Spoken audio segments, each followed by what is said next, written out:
Hello കൂട്ടുകാരെ, നമുക്കിന്ന് ചില കേരളീയ കലകൾ പരിചയപ്പെടാം. ഒന്നാമതായി കഥകളി. ഗീതാ ഗോവിന്ദ് അഭിനയമാണ് കൃഷ്ണനാട്ടം എന്ന കലാരൂപത്തിൻ്റെ ഉത്ഭവത്തിന് കാരണമായത്. കൃഷ്ണനാട്ടത്തിൻ്റെ പ്രേരണ കൊണ്ട് കൊട്ടാരക്കര തമ്പുരാൻ രാമനാട്ടം എന്ന കലാരൂപം ഉണ്ടാക്കി.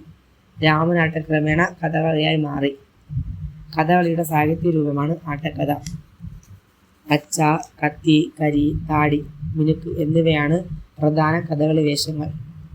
കഥകളിയിലെ പ്രധാന പാട്ടുകാരനെ പൊന്നാനി എന്നും കൂടെ പാടുന്നയാളെ ശിങ്കിടി എന്നും വിളിക്കുന്നു. ചെണ്ട, മദ്ദളം, ചേങ്ങില, ഇലത്താളം, ശംഖ് എന്നിവയാണ് കഥകളിക്ക് ഉപയോഗിക്കുന്ന വാദ്യങ്ങൾ. രണ്ടാമതായി തുള്ളൽ. 19-ാം നൂറ്റാണ്ടിൽ കുഞ്ചൻ നമ്പ്യാർ അമ്പലപ്പുഴ ക്ഷേത്രത്തിൽ ആദ്യത്തെ തുള്ളൽ അവതരിപ്പിച്ചു. ഓട്ടംതുള്ളൽ, പറയൻതുള്ളൽ, ശീതങ്കം തുള്ളൽ എന്നിങ്ങനെ തുള്ളലുകൾ 3 വിഭാഗങ്ങളുണ്ട്. കൈമണിയും ചെറിയ മദ്ദളവുമാണ് തുള്ളലിന് ഉപയോഗിക്കുന്ന വാദ്യോപകരണങ്ങൾ. തുള്ളലിൽ വാചിക അഭിനയത്തിനാണ് ഏറ്റവും കൂടുതൽ പ്രാധാന്യം. മൂന്നാമതായി കൂത്ത്. കേരളത്തിലെ ഒരു ക്ഷേത്രകലയാണ് കൂത്ത്. ആദ്യകാലങ്ങളിൽ കൂത്തമ്പലങ്ങളിൽ മാത്രം ഇവ അവതരിപ്പിച്ചിരുന്നു.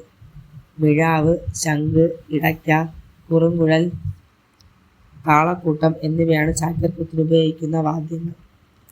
നാലാമതായി മാർഗംകളി. ക്രിസ്ത്യാനികളുടെ ഒരു വിനോദ കല. ക്രിസ്തുമാർഗ പ്രചരണാർത്ഥം രചിച്ച പാട്ടുകളാണ് മാർഗംകളിക്ക് ഉപയോഗിക്കുന്നത്. നമ്പൂതിരിമാർക്കിടയിൽ നിലവിലുണ്ടായിരുന്ന സംഘകളിയുടെ അനുകരണമാണിത്. 12 പേരടങ്ങുന്ന സംഘമാണിത് അവതരിപ്പിക്കുന്നത്. കളിയാശൻ വായ്ത്താരി ചൊല്ലി പാടുന്ന പദ്യം പാട്ടുകാർ ഏറ്റുപാടിക്കൊണ്ട് നൃത്തം അവതരിപ്പിക്കുന്നു. അഞ്ചാമതായി ഒപ്പന.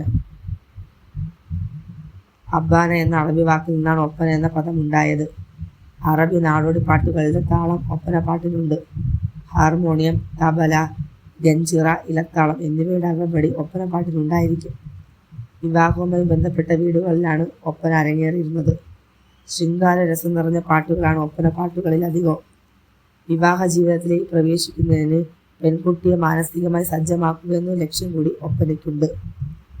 മലബാറിലെ മുസ്ലിം സമൂഹത്തിൽ നിലനിൽക്കുന്ന ഒരു ജനകീയ കലാരൂപമാണിത്.